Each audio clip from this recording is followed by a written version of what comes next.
Man, I love that intro. It's pretty proud of it. Pretty proud of it. Hey, how's everybody doing on this fine Thursday night? I know if you're like me and have worked a tremendous amount of hours this week, you're tired as hell. You can probably hear it in my voice. The struggle is real out here. No worries, though. I wanted to get on this week and talk, continue my reflections chat. I actually got on a little early because things lined up, and if I can get done, do this little bit of a live stream early and not have to go to sleep later, it works out because I got to be at work at 3 a.m. You know what I mean?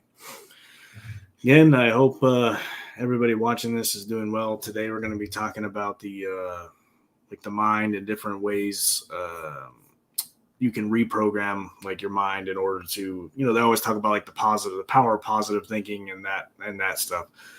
That's what I wanted to talk about, stuff that's helped me personally. Obviously, I'm not perfect. I'm not getting and putting myself on a pedestal here and saying that I'm perfect by any means.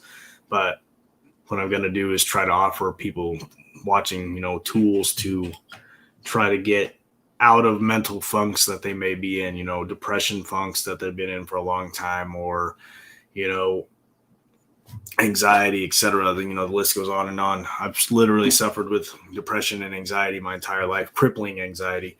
The fact that I'm even on here talking to people is a big thing for me because, again, I've had social anxiety disorder my entire life. I've been scared to speak my mind. I've been, more concerned with what people think about me than I should be because I feel, a sense of inadequacy, right? So these are things that, you got to come to terms with. And as somebody who is dove deep into myself and my eye, the way my mind works, I have accepted these flaws, you know what I mean? And every day is a new challenge. Every day is a new chance to be different. But anyway, let's dive into some of these concepts I wanted to chat about. I don't know if you've ever heard of Dr. Joe Dispenza, but if you ever want to learn how to rewire your mind, this is a person to look into. So Dr. Joe Dispenza is known for his work in the field of neuroscience, meditation, and personal transformation. He emphasizes the power of the mind to create change in one's life. Some of the stuff he recommends are meditation and mindfulness, visualization, affirmations, emotional healing, gratitude practice, breaking habits, neuroplasticity exercises, consistency, and patience. That's a big one there. Patience is a big problem for a lot of us, especially those of us who have kids. You know what I mean? It's a struggle to be patient sometimes, no doubt. But let's talk about meditation and mindfulness. So meditation is probably the single most powerful tool that, nobody uses. You hear about it like, oh, that's, something the Buddhists do, and it's like taboo. I'm going to sit and quiet my mind. How can I do that if I can't quiet my mind? And that was a big problem for me for a long time. And I actually realized through, reading, you don't necessarily actually have to quiet your mind to meditate properly. The fact is, there is no 100% proper way to meditate. The fact that you're sitting there, trying to focus on the moment, focus on your breath, that is enough right there, you know what I mean, to have an effective meditation. But it's a powerful tool for reprogramming the mind. It helps you become aware of your thoughts, patterns, and beliefs and emotions. Regular meditation practice allows you to observe your thoughts without judgment and create space for change. That's key, observe your thoughts, right? So on a day-to-day basis, we're going through the day, and a lot of people have really negative thoughts about themselves. And in meditation, it's a good time to sit and actually, as these thoughts come up, you can ask, where are they coming from? Where are all these negative thoughts coming from? Why do I feel this way about myself? And honestly, it's helped me a lot, like with my negative self-image and all that stuff.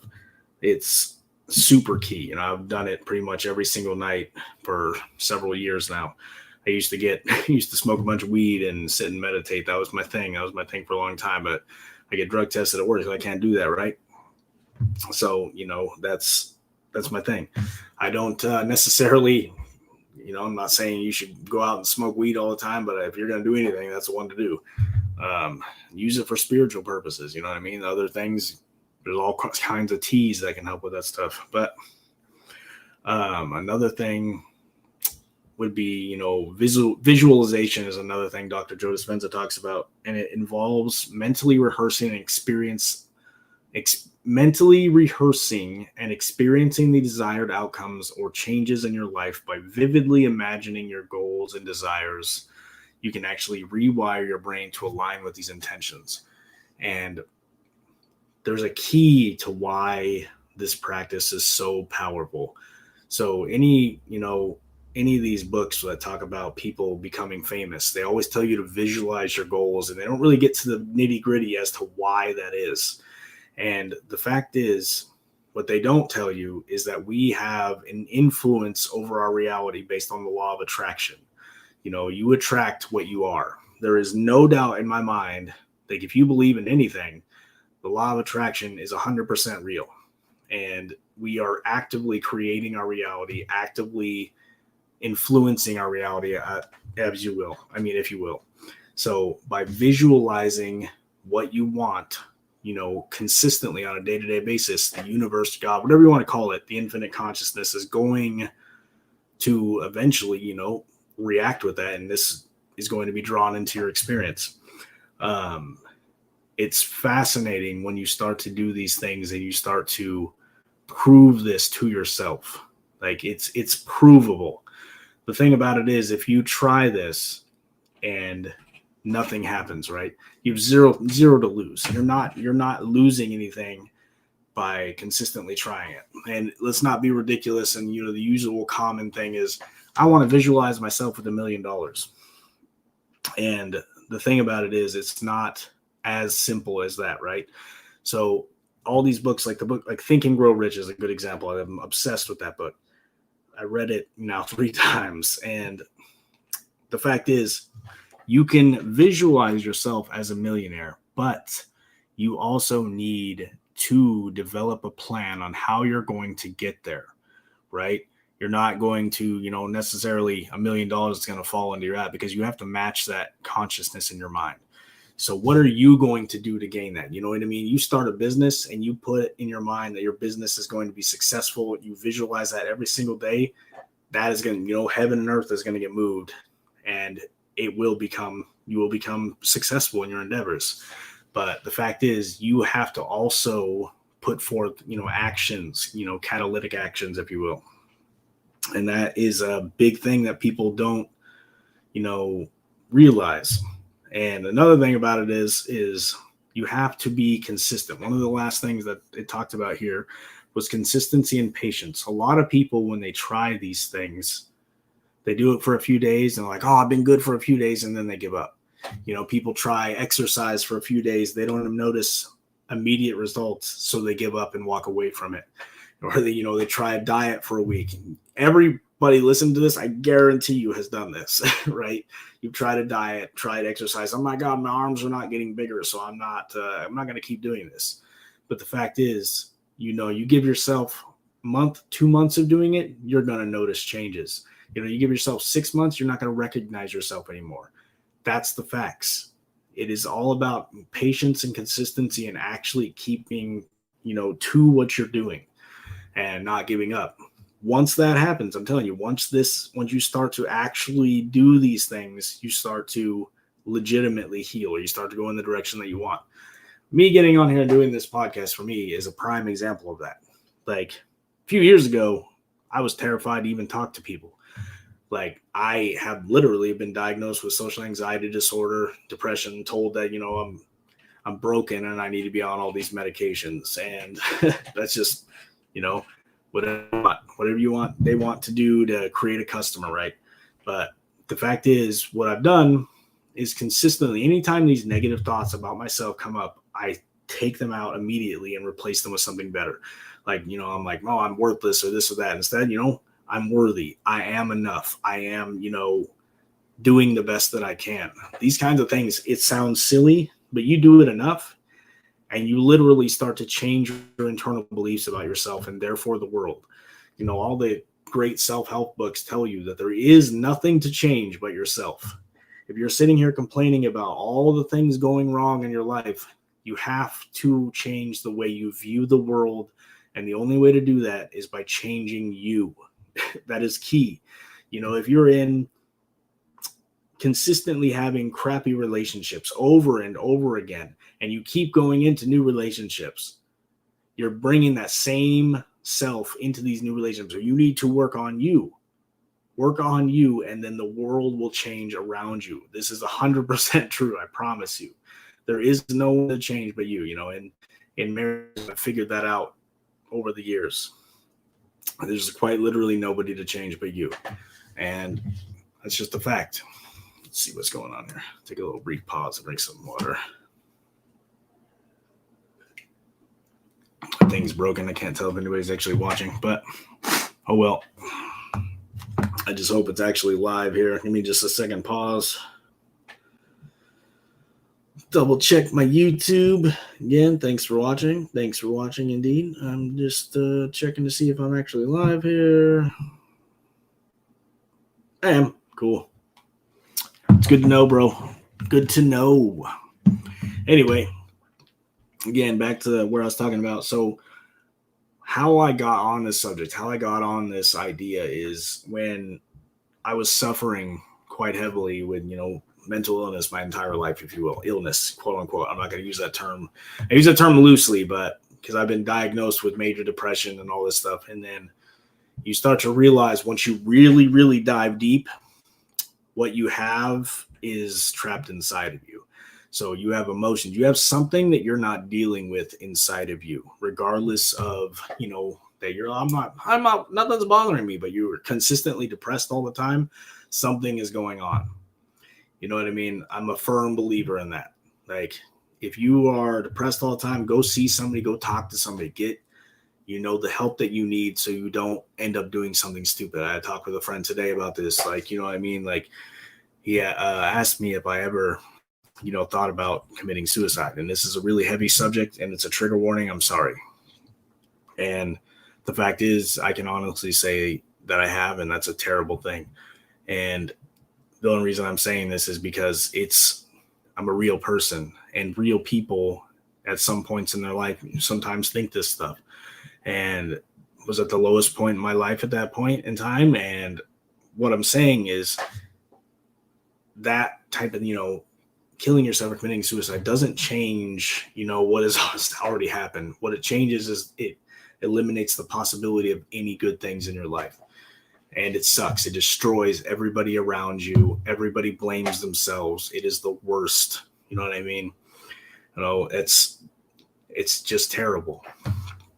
And honestly, you can change your life. You can change your thoughts. You can make changes today that change your entire life within a couple years, within a couple months. Anybody can change within the twinkling of an eye. It's just the facts.